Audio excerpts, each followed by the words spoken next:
taste time and again. I thought about it. You treat me like I'm a princess. I'm not used to lying there. You ask how my day. Hello, people, and welcome to episode 3 of the Lone Gunman Podcast. This is your boy Rob Clark coming at you again, and today we're going to take a little look at the phenomenon known as the Oswald Double. That's right, people, the Oswald Double, because if you look at a lot of things occurring that day, and even before that day, there's instances of Lee Harvey Oswald being in two places at the same time, or somewhere where he shouldn't be, doing things he shouldn't be doing. And so yeah, that's what we're going to take a look at that today. But first, I'd like to thank everybody for all the feedback on the second podcast. Everything went really good with Buell Frazier. There was one detractor. No matter what evidence I posted up, they still didn't like it. But like I said, he's a sacred cow for some people, meaning he's off limits, and that's fine. Murray, I love you still if you're listening. Nobody has to agree with me. Nobody has to believe me. I'm just trying to give people something to think about, and trying to look at this case through some fresh set of eyes, instead of rehashing the same old bullshit we do for the past 50 years. And also explain a little bit that the name of the podcast is, yes, it's the Lone Gunman Podcast, but the Lone Gunman is me. Okay, I'm the Lone Gunman because there ain't nobody else here around. It's not because I believe Lee Harvey Oswald was on the 6th floor shooting the president, because I don't believe that. Okay, and I'm not saying that Oswald was totally innocent and he didn't know what was going on, or he didn't participate in some other way. But the evidence just does not support him being on that 6th floor shooting at the president. I'm sorry, it just doesn't. So moving on to the Oswald Double. Let's take a look at some of the events from that day, November 22nd, 1963. That fall into the very damn peculiar category. Okay. Now we all know the story of J.D. Tippit, and his weird, erratic behavior that day. And part of that behavior was running up in the top 10 record store, not saying anything to anybody, grabbing their phone and calling somebody. There was no talking on his end, at least that's what the owner says. Don't know if there's anybody on the other end, but he hung up the phone and ran back out the door. Didn't say anything to anybody. And back in the day, of course, there was no cell phones, and cops weren't going to use pay phones. They did have call boxes in some places, but it's not like they were on every corner.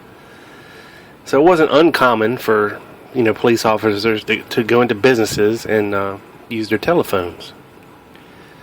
And the owner of the top 10 record store, Dub Stark, said he'd done it before, and he'd come in and use their phone. He's also come in and been friendly. He talked to him, and he's a friendly neighborhood cop. One of the many. Now, what many people don't know is another story that Dub Stark tells, and it happens to involve an Oswald Double, because at the time that Dub Stark says this happened, we know that there was Lee Oswald working at the Texas School Book Depository. Okay? So at some point that morning, not sure the time frame, a man came in and bought a ticket for that evening for the Dick Clark, some kind of music show, variety show that was going to be in town. And he left and came back a little while later and bought another ticket. Okay. And, of course, after you see Oswald on TV, Oswald gets shot. He's like, oh my God, that was the guy that bought the tickets in my shop. Now, of course, the police ignored him because, hello, Oswald was working at the Texas School Book Depository. Okay. But everybody believes his Tippett story. Okay. So how is he credible on that, but not credible that Lee Harvey Oswald come into his store? So that leaves one possibility. Since Lee Harvey Oswald, that we all know, was at work, this had to be somebody that looked damn close to him,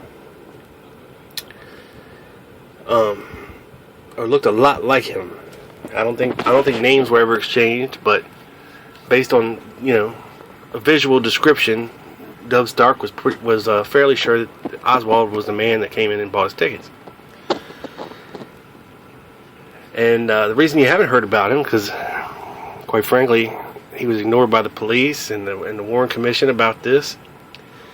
And this story only came out a couple years later after he was interviewed by a news reporter named Earl Goals about the incident. Okay, so we have Oswald at work, and then we have Oswald buying tickets to the Dick Clark's Rockin' Variety Show or whatever it was. Okay, now on the same day, November 22nd, 1963, okay, at 2 o'clock in the morning, mind you, at the Lucas B&B, which is a little restaurant, a waitress testified. Well, she didn't testify. She gave testimony to the police that Jack Ruby had been in the restaurant. And he'd been there a little while by himself. And then another man came in at about 2:15 in the morning and sat down with Jack Ruby. Now, she described this man as definitely being Lee Harvey Oswald. Okay, and she gave a description and everything. And she was really sure that this was Lee Harvey Oswald. They sat there, drank some coffee, and left about a half an hour later. And further on in her little testimony, she said it was definitely Lee Harvey Oswald, but he had a small, deep scar on his cheek. But so if Lee Harvey Oswald has that, then it was definitely him. Okay, so she goes from being definitely sure to, she's pretty sure. Especially if this guy has a scar on his cheek, it was definitely him. Looked just like him. Okay, so now there's two. Now we go to the testimony of Fred Moore, who was working at a little convenience store that day, and says a man came in and bought 2 beers. And he asked for ID, and the man showed him his ID, said, H. Lee Oswald. Okay. And the man had a wallet. He pulls his wallet out, said H. Lee Oswald. And he remembered the year was 39, which that's when Lee Harvey Oswald was born. And he thinks it was the 10th month, which is correct also, October. Now, he only realized this because, of course, after Jack Ruby shot Oswald on TV, he was like, oh my God, that was the guy that was in my store buying beer. Okay? Now, we do have a time frame for this. It was about 9 or 10 in the morning. And also, after buying the beer, he remembered thinking, Oswald, what a fine Jewish name. And that's why he remembered it. But the same man came back about 15, 20 minutes later and bought 2 things of Pico Brittle. And he remembered saying to the guy, wow, candy and beer, what a weird combination. And he said the guy, ate the brittle right there in the store or out in the parking lot, and then he moved on, didn't see him anymore. Alright, so that's 3 instances that we have Oswald where he's not supposed to be. He's supposed to be at work, okay? And at 2 in the morning, he should have been at his rooming house sleeping because he had to get up and go to work in the morning. Or no, he was in Irving. I'm sorry. He was in Irving, okay? He rode in with Frazier that morning. So that couldn't have been him. Alright, so let's fast forward a little bit to after the Tippit assassination. Or not assassination, but the Tippit murder, I'm sorry. To where we have a business owner of a hobby shop, right beside the Texas Theater, who thought for years that he had seen Lee Harvey Oswald get arrested and taken out the back of that theater, because the back of his theater, or the back of the theater, and the back of his shop, were kind of in the same alleyway there. And he said there was a couple cop cars, and they brought this guy out and looked just like Lee Harvey Oswald, and he thought it was Lee Harvey Oswald for years, until he saw pictures of them taking Oswald out the front of the theater. The famous pictures where the guy's chomping on a cigar with a shit-eating grin and like, yeah, we got this son of a bitch. Okay? So, that's 4. Okay? We have 4 Oswalds where they're not supposed to be. And there's inside the theater, of course, there's talk about one being in the balcony and one being on the floor. Because we have police reports stating that there was Oswald arrested in the balcony. Now we know he was arrested on the floor, not in the balcony. And we have pictures of that. They're very dark, but there is pictures that just recently surfaced not too long ago of the actual arrest going down inside the theater. And you've probably all seen the picture of the inside of the theater where the guy's standing there at the seat where Oswald was arrested in, which is on the floor. And they talk of his odd behavior, getting up and sitting next to different people, moving around a lot, a pregnant lady and a couple other people, like he was trying to find somebody. Which kind of makes sense if you believe that he was trying to meet a contact there, maybe or something to figure out what the hell is going on or what's his next move. Okay, but that's not it.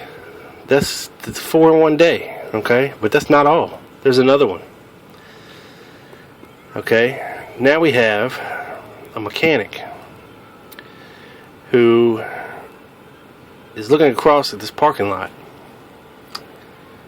And he remembers the description given of Lee Harvey Oswald. And he swore that this guy was him, driving this red Ford Falcon. Now we know Oswald didn't have a license, or maybe he did, and it was done away with, but the official story is that he didn't. And so the guy was so intrigued about it, he wrote down the tag number of this on this red Ford Falcon, and told the police about it and everything. After running the plates, they find out that this guy who owned the car worked at Collins Radio, which was a big telecommunications company, making radios, two-way radios, lots of equipment for Bell Helicopter and the military. And also that this guy was a neighbor of Tippit's. Now that's a little odd, don't you think? But this guy swore up and down that it was Lee Harvey Oswald driving this Falcon. Okay, so that's 5 in one day. And this was supposedly after he'd been arrested. Okay, so can't be in 2 places at one time. This is 5 in one day. Okay, just on that day. Now, we get to the story of Robert Vinson, who tells the story of being told to land and pick up a couple passengers in Dallas that day. He said one of them resembled Lee Harvey Oswald, and there was another fellow with him. And he dropped him off in Roswell, New Mexico, and continued on about his flight. He's just following orders, doing what he's told to do. Okay, so this is 6 Oswald sightings in one day. We know that couldn't have been Oswald because he was in jail at the time. Okay, this is 6 in one day, people. Okay, not to mention the countless others of him doing things before, okay, like such as trying to buy trucks at a dealership when he should be in the military, or I mean in Russia. I'm sorry, 61 in New Orleans,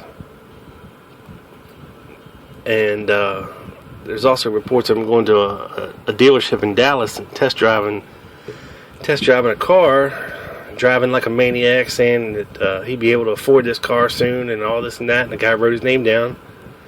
It was Lee Harvey Oswald, and the guy said it looked just like him. You know, as touched on in the last podcast at the Sports Drome. You know, of course, we have Lee Harvey Oswald spotted there.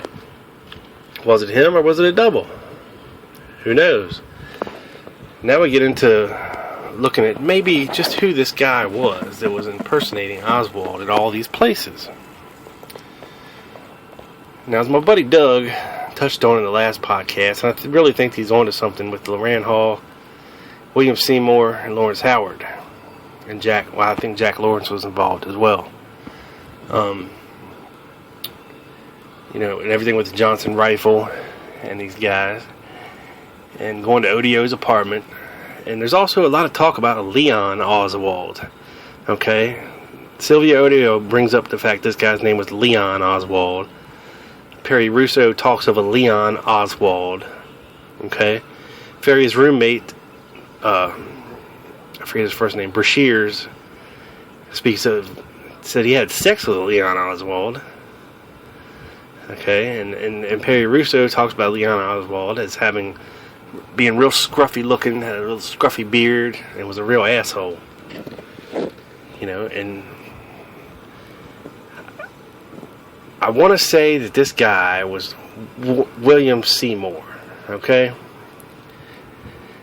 Now, a lot of people have looked into this guy, and even the FBI looked into him and Loran Hall and Lawrence Howard's whereabouts that day.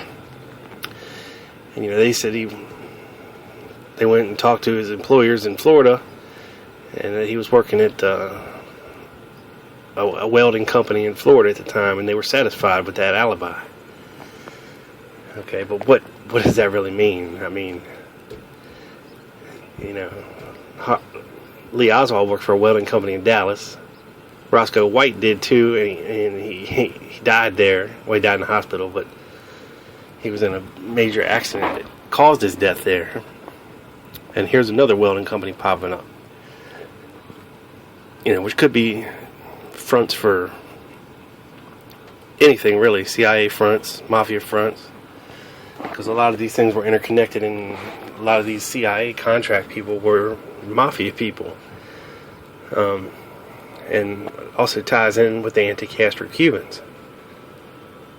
Now I found a picture of William Seymour.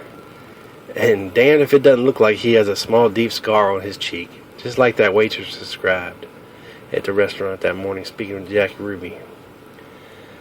I also ran across some references to something called the Dixie Mob, which incorporated David Ferry, Jack Ruby, William Seymour, Clay Shaw, and a couple other people. And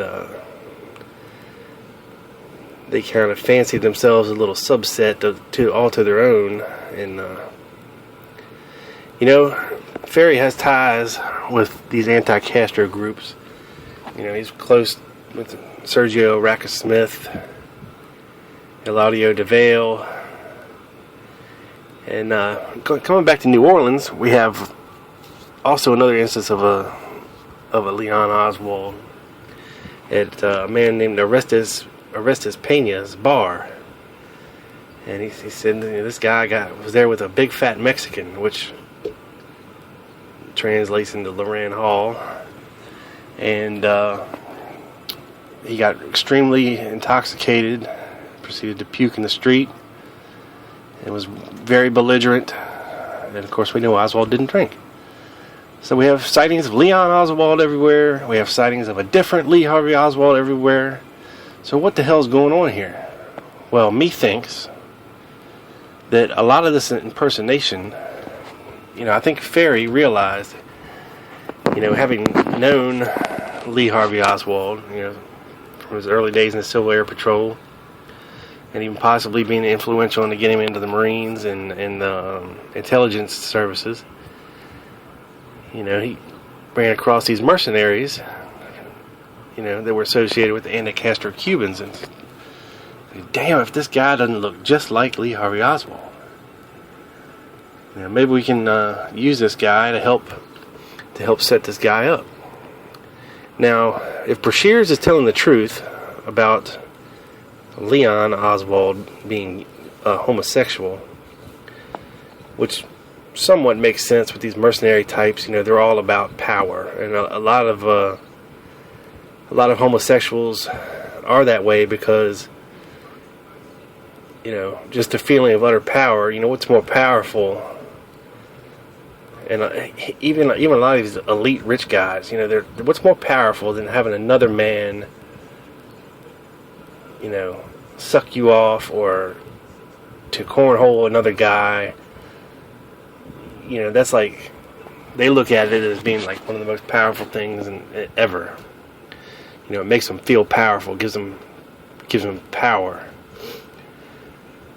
And of course, we know Ferry was a homosexual. Pretty much know Clay Shaw was a homosexual. We got testimony that Leon Oswald was a homosexual. And Perry Russo said, that Ferry had come on to him and he didn't really feel comfortable going over there. So it makes sense that they might be associated together. And if William Seymour was in this group, maybe he didn't want the whole world to know, exactly what his sexual orientation was, but he was comfortable with other people that were like him. But people like that are often miserable and very brutish, which Russo described Leon as being. And we have pictures of Seymour with a scruffy beard. In all the Oswald pictures that I've ever seen of his whole life, I've never seen Lee Harvey Oswald with a beard or stubble or anything. I don't even know if Duke could grow a beard. It's hard to say. The only time I think I ever saw him with stubble was maybe in the police station. Excuse me. But so here's what I'm thinking. All right, they get a guy to help, frame the patsy. Pretty much put him in situations beforehand where he would be seen, he'd be known, he'd be saying things that he shouldn't be saying. He might even went to Mexico and impersonated him there. And of course he's associated with Loran Hall and Lawrence Howard. They're very, very virulent anti-Castro Cubans and mercenaries, drug addicts. It all kind of flows together there. But what if William Seymour might have been David Ferry's little ace in the hole there? Because there's talk of a wallet being found at Tippett's murder scene, which is how they knew who they were looking for. They had the wallet. And then there's talk of Oswald, upon his arrest, having another wallet. And there's Gus Rose's testimony that he was pretty much the first one to get him in there and interrogate him, and he said they thought they had Alec Heidel. And he says, "Who's this Lee Harvey Oswald? Why do you have identification for him?" And Oswald pretty much told him, "Well, you're the detective, you figure it out." And they did pretty quick, thanks to military intelligence. But back to the Oswald Double thing. It just, and not only this, but if you look into the research of John Armstrong and really start digging, there's instances of two Lee Harvey Oswalds as far back as elementary school. And even through his teenage years, working at different jobs in different places, in school, being in two different schools at the same time in different places. in the military, being in two different places at the same time in different places. One's in Russia, the other one's running around here in the States. And that's who he thinks the double was. It was really Lee. And Harvey was this poor bastard that they had set up and had sent to Russia and everything. And it's possible. Anything's possible. I don't have any evidence either way to say definitively for sure that this is what happened, but a lot of people don't like John Armstrong's theory because it's it's pretty far out there. A lot of these records could have been doctored just in case anybody really started digging into this guy. They'd be like, what the hell's going on here? Why is there all this shit? It's contradictory. It's hard to say. There might be a Lee, there might be a Harvey, or there just might have been impersonated by doubles, which wasn't uncommon back then in spycraft. And the CIA was deep in things. They had this assassination business down to a science almost by then. Now, William Seymour might be still alive. I'm not for sure. I have a picture of him I'll post up on the podcast page on Facebook of him at a relatively recent, I don't know what it is, but it's a picture of him as an old man. And to this day, he denies any involvement, just like Jerry Hemming denied it, and everybody else. Of course, they're not going to admit to anything. But to me, it kind of makes sense that he was part of the hit team that day in Dallas in some form or fashion. He might have even been the one to kill Tippett. So that's where my head's at on this Oswald Double thing. And it intrigues the hell out of me, and I've been interested in it for a couple of years now. So if anybody's got any ideas they want to share, any evidence to the contrary, being William Seymour doing the double timing, then please feel free to comment on the podcast page on Facebook. Just search for the Lone Gunman Podcast. You'll find it. You can comment here on Spreaker. Feel free to like my page, send me comments, anything you want me to talk about. I appreciate everybody's hard work. And make sure you check out my buddy Doug's podcast, The Dallas Action. You can find it on Spreaker and search on Facebook for The Dallas Action. He's got a podcast page where he's going to post all his episodes. And I appreciate you for listening once and again. And that's episode 3 in the can. Get at me, let me know what you think. And I appreciate everybody listening. I appreciate all the likes on the page. And I appreciate all the feedback. And keep researching, people. We're the new school, and this is how it's going to go down from here on out, whether the old school likes it or not. Alright, so keep your head up and keep reaching for the stars. Kiss your loved ones good night. Hug them and kiss them every day. Tell them you love them, because you never know when you get another chance. Rob Clark is out, baby. Stay tuned for episode 4 coming soon. Peace.